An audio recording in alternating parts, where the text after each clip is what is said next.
Të nderuar shikues, mirëmbrëma, do të njihemi bashkë me edicionin qendror të lajmeve këtu në kanalin 7, ndër të tjera do të ndiqni. 3 të rinj humbën jetën tragjikisht në aksident pas festimeve të ndërimit të viteve. 2 makina u përplasën kokë më kokë në aksin rrugor Gjirokastër Tepelen. Shqipëria mirëpriti 2026, mira njerëz shijuan në shesh spektaklin e fishekzjarreve, festime edhe në rrethe, dhjetra të lënduar nga hedhja e kapsollave. 2 foshnja erdhën në jetë kur trokiti viti i ri në maternitetet e Tiranës, bebet e para janë vajza, sipas mjekëve gëzon shëndet të plot bashkë me nënat. Sot paga minimale është 50.000 lekë, qeveria mbulon kostot e biznesit për 9 muaj, hyn në fuqi edhe rritja e pensioneve me afër 760.000 përfitues.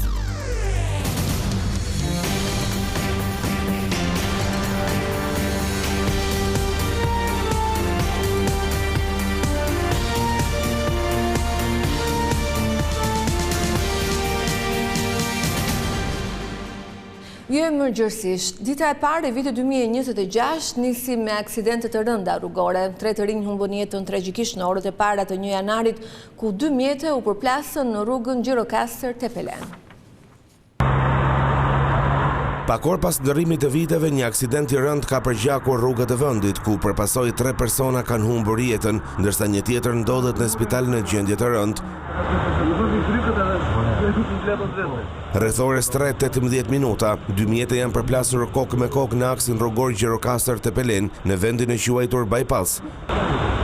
Në njërin prej mjeteve të përfshirë në aksident, makinë tip Volkswagen, udhëtonin Klejdi Miftari, 24 vjeç, dhe Angelo Ruçi, 27 vjeç.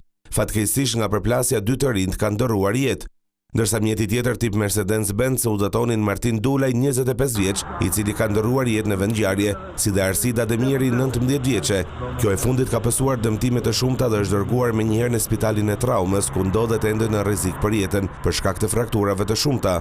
Policia ndërkohë vijon hetimet për zbardhjen e plotë të shkaqeve të aksidentit të rënd, ku në ditën e parë të vitit 2026 shënoi 3 viktima.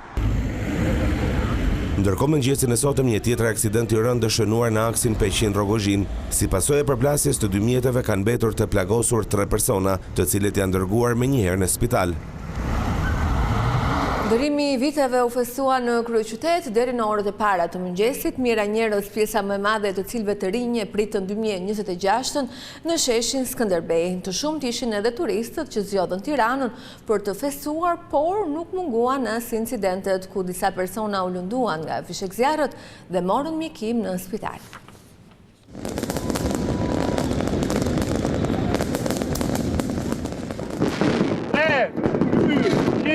Gëzuar viteri 2026, viti 2025 i bush plot sfida, mirësi për një vit më të mirë, me më shumë shëndet, pasuri dhe dashuri për qytetarët.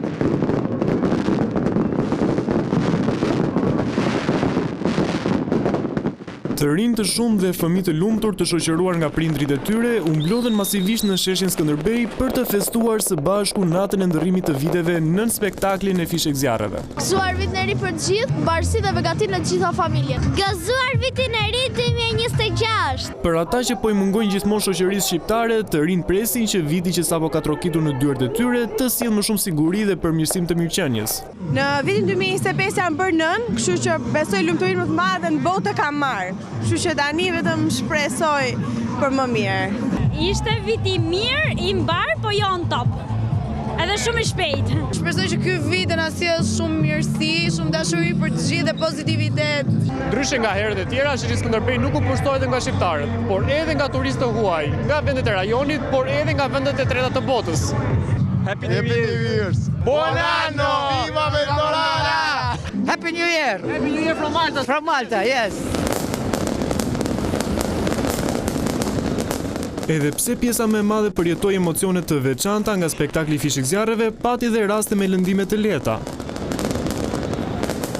Në spitalin e traumës raportohen 17 qytetarë që kanë marrë ndihmë mjekësore të dëmtuar nga lëndët plazëse gjatë ndërrimit të vitit.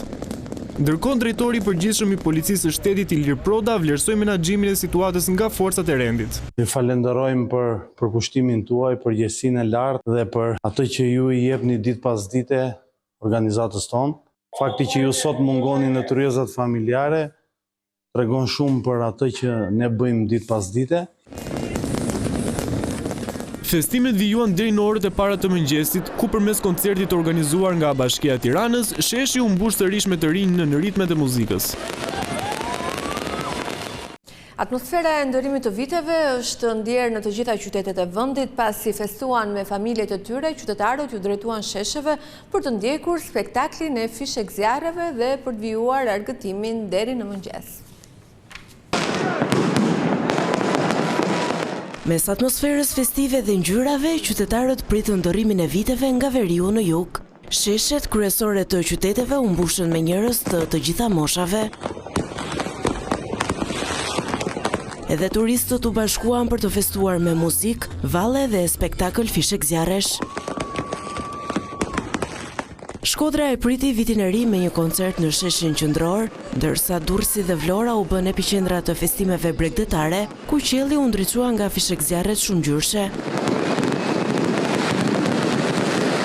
Festa nuk mungoi as në Korçë, një qytet i kthyer në destinacion për vendasit dhe të huajt, kur bëhet fjalë për ndërrimin e viteve.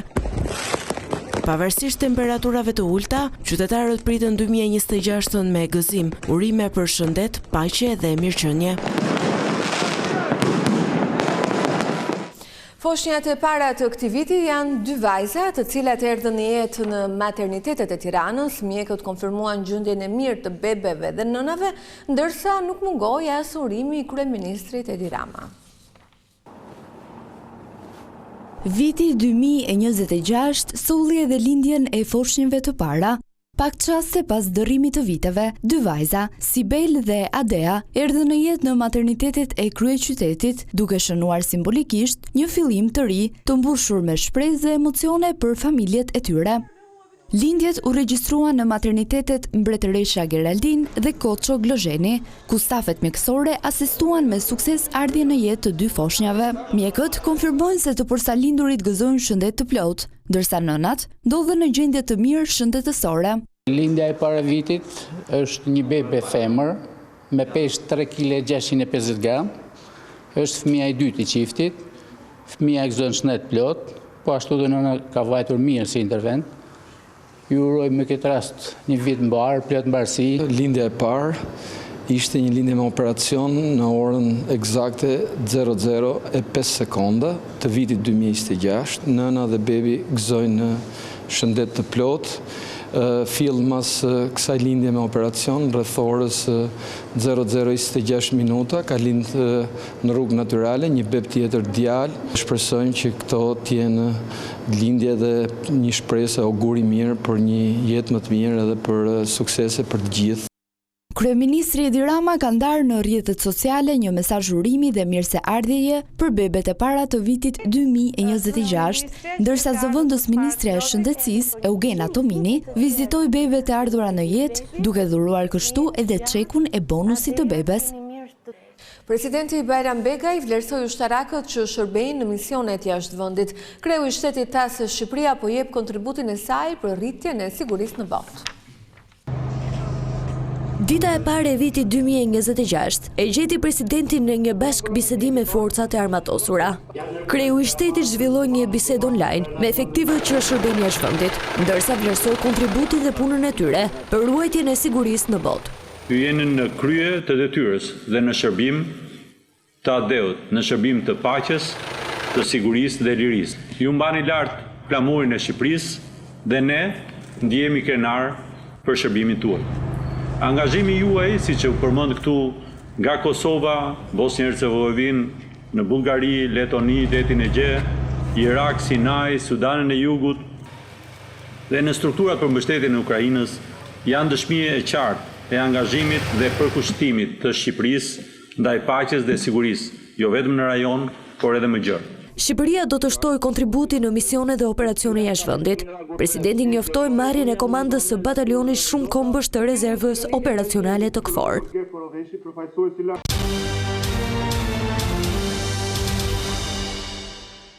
Nga sot ka hyrë në fuqi rritja e pagës minimale e cila shkon në 50.000 lek. Po ashtu, janari shënon nisjen e rritjes së përmuajshme të pensioneve me afro 760.000 përfitues në total. Paga minimale në vend nga sot do të jetë 50.000 lek, Sipas vendimit të Këshillit të Ministrave, paga rritet me 10.000 lekë. Përfitues sipas Ministrisë së Ekonomisë janë 307.000 punonjës në sektorin publik dhe privat.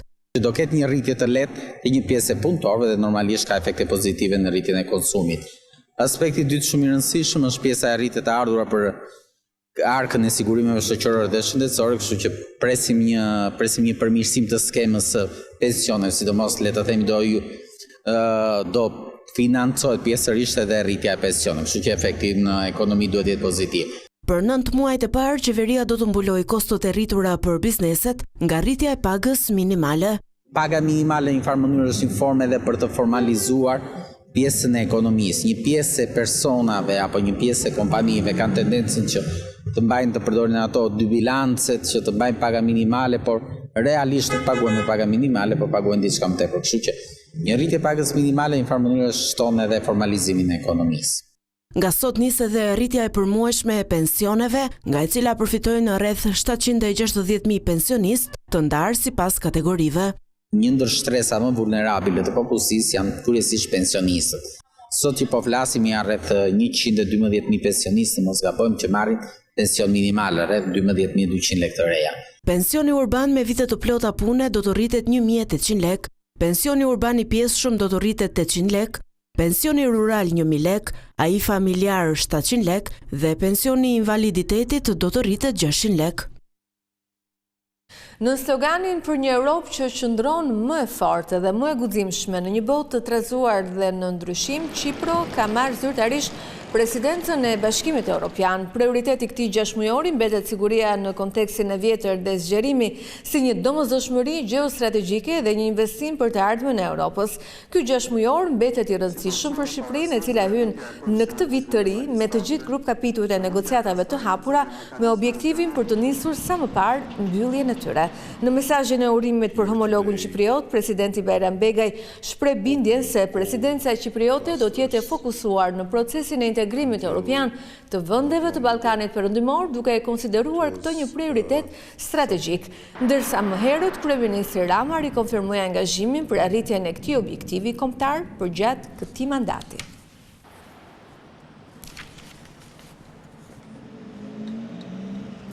Zyrtarisht në muajin janar do të nis zbatimi i faljes së detyrimeve tatimore dhe doganore të papaguara nga bizneset deri më 31 dhjetor 2024.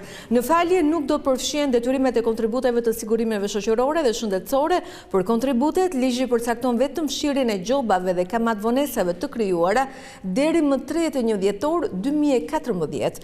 Përveç fshirjes së plotë të detyrimeve mbi 10 vite të papaguara, ligji parashikon edhe falje të detyrimeve më të reja, por me kushtin të paguhet një pjesë e detyrimit. Nga ana tjetër, biznesi i madh do të ketë mundësi të nënshkruajë marrëveshje me administratën tatimore dhe të rishikojë pasqyrat financiare duke paguar një tatim më të ulët për fitimin 5%.